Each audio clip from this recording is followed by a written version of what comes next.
Alright guys, Hayzink here, welcome back to the channel for another Street Fighter Duel video. So in this video we're going to go over the first of the two new units. I would say the less divisive unit. Some people are having a bit of a debate over one of the units, however it seems to be pretty universally agreed that one of the units is extremely good, and that is Summer Ibuki. So we're going to go in and take a look at Summer Ibuki, talk about something, and also talk about her, right? So straight up, this is Summer Ibuki. Let's start off by looking at her kit, okay? So, Summer Ibuki, speed demon, right? Basically, that is what she is. She is an absolute speed monster. She doesn't start out that way. Well, she does if you've got her fighting spirit leveled, right? But her whole kit is actually really functioning around about her passive skill, okay? So, her passive skill herself isn't an attack, okay? So some people might confuse that. This isn't an attack. This has an impact on her free attacks, okay? And if you use her super, her first skill, she will do all free attacks, okay? So let's just look at what her passive is first of all. If Summer Ibuki's speed is greater than the target's, which it will be, her attacks deal additional true damage, which is important because it's pure damage, equal to Summer Ibuki's speed multiplied by 0.4% of her attack, capped at 150% of her attack, okay? So, increases the amount of additional damage that by 0.5 of her attack, increases the damage limit to 180% of attack. There's a 33% chance to deal additional damage twice, right? So,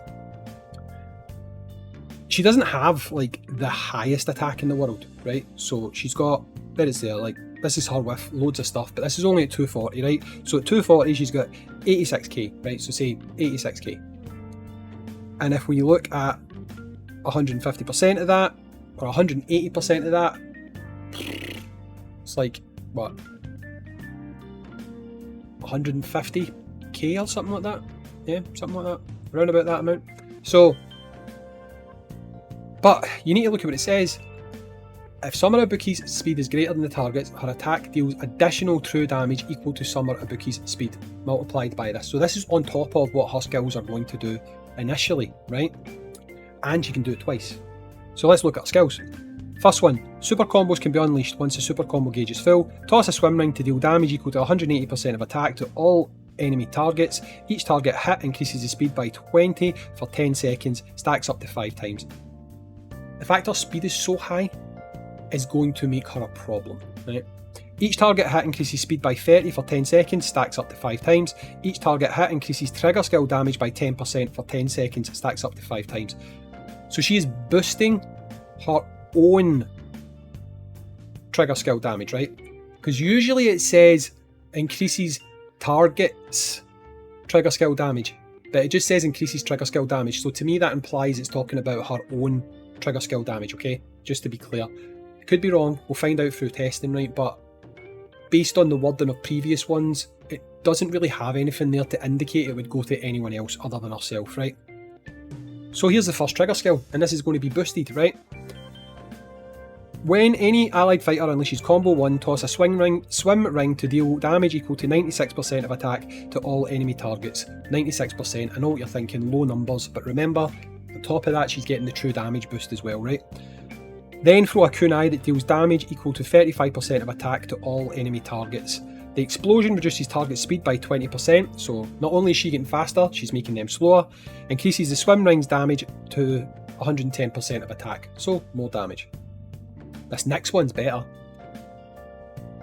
Combo 2, jump up and throw a swim ring that bounces on the ground 2 times, dealing damage equal to 120% of attack to targets in a small area each time it lands, so that's going to hurt them quite a bit. Because on top of that, you've got your true damage as well. Each target hit increases the damage of the next bounce by 15%. For every target hit, increases all teammates' crit rate by 10% for 5 seconds, stacks up to 3 times. So, because she's going fast, now remember, the way that this game works is things reset, right? So if you've got her going and then going again, she's going to be stacking that, right? So it doesn't have a limit on this here. It's just got stacks up to 3 times, so it's going to go up to 30%. So that's an additional 30% crit rate. So if you've got things going on with bosses, I mean, look back at that most recent event. If you had a unit like this who was boosting your crit rate by 30%, you could maybe put a bit more focus into crit rate damage, because you know you're probably going to crit anyway, and you're going to be doing huge numbers, right? You're going to be doing absolutely huge numbers. And the thing is, our cars make it even more broken, right? So combos ignore enemy defense equal to 15% of speed, capped at 35%. So with the amount of speed she's going to have, she's basically going to give you 35% ignored defense, or whatever you want to call it, right? Upon dealing true damage with Sunny Wind, increases attack by 1% until the end of battle, stacks up to 20 times. So remember, Sunny Wind will give you a portion of your attack as true damage. You're going to be boosting your attack, so that means the amount of true damage you're going to be doing is constantly going up as well, right? It's huge, right? If we look at her equipment, this is just crazy, right? Assist skill takes effect when fighter is in an assist position, increases the assisted fighter's crit rate by 10% if their speed is greater than the target that they are attacking. On someone like Akuma, on Vega, who else is really fast?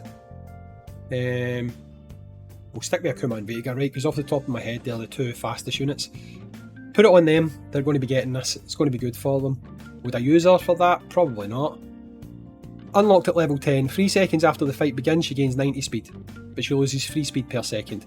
Doesn't matter, that 90 speed is going to be enough to make sure she's going first, and it's going to make you pop off all of that stuff we were just talking about a minute ago. At 20, she's going to be going at 120 extra speed. See what we just said 2 seconds ago? It's even bigger, right? When she gets to 30, for every 6 enemies that Bouncy Swim Ring hits, refill the super combo gauge by 250, so quickly get you going again, closer towards doing your super attacks again, and reset the current speed boost back to 120. So all the speed that she lost, she's immediately going to get it back. Basically, she's busted, right?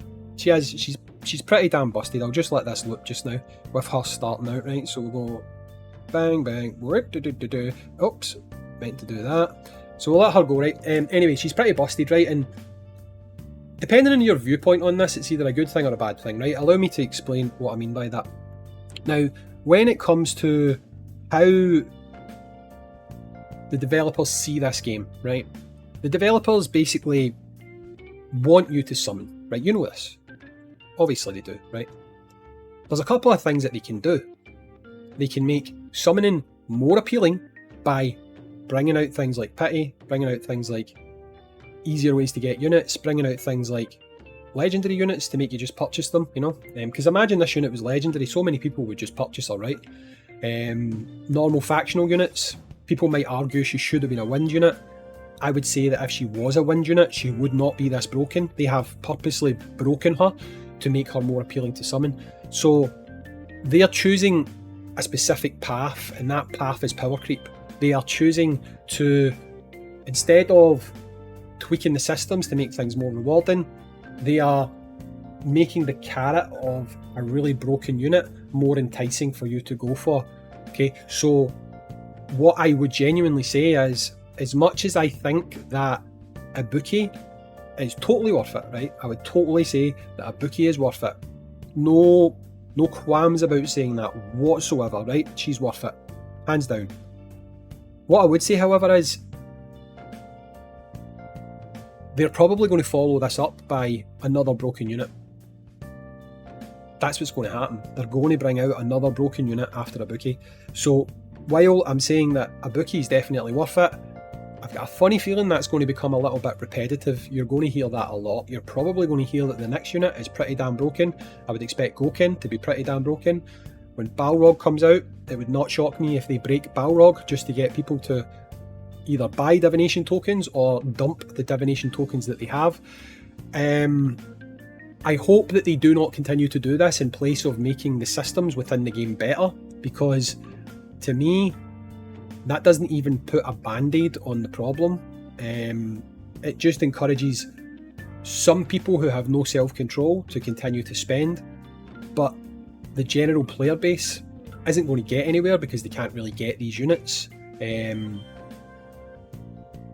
While you could argue that units in the divination pool are more free-to-play friendly than a legend, they are by virtue of the fact that you cannot get a legend and by any other means other than money.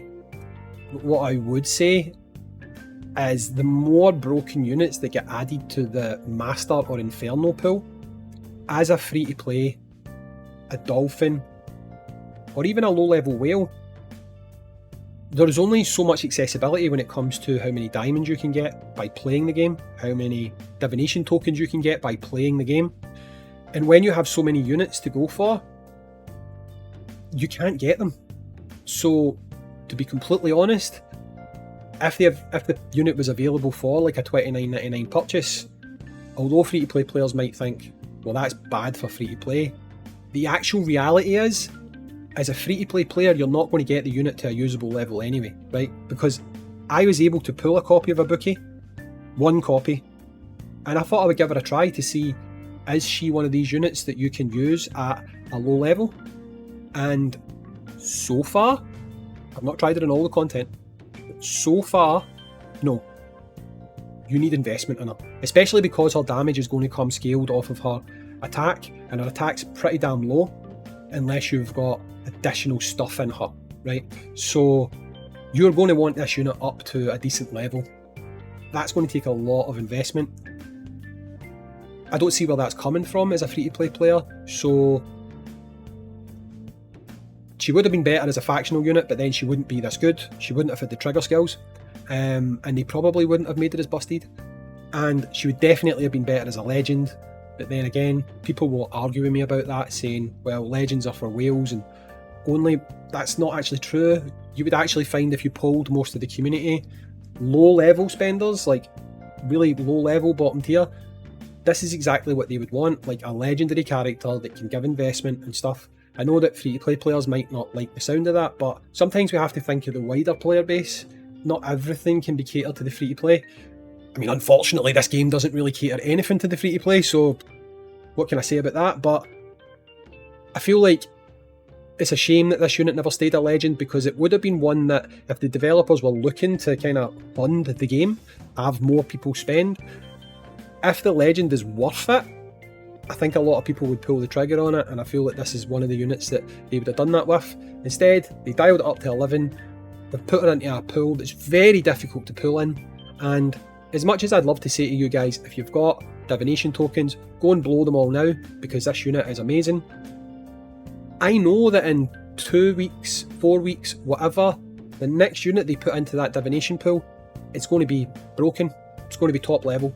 That's just what's now going to happen from now on. So there's always going to be a power creep where the next unit is, oh my god, it's must have. And I don't want to start doing that, because you don't want to feel like you're missing out, and I don't want to feel like I'm putting pressure on you to feel that way. So what I would say is, Ibuki is fantastic. I feel like Ibuki will have a decent lifespan.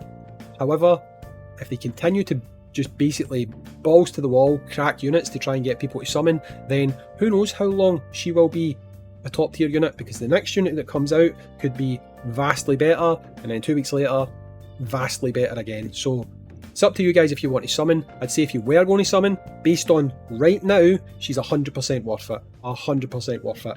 But if you blow all of your divination tokens, and then the next unit that comes out is like a total powerhouse that's even better for all content, don't blame me. Anyway guys, I've been Hayzink, thanks for watching, and I'll catch you all in the next video. Peace, and I'll see you later. Bye bye.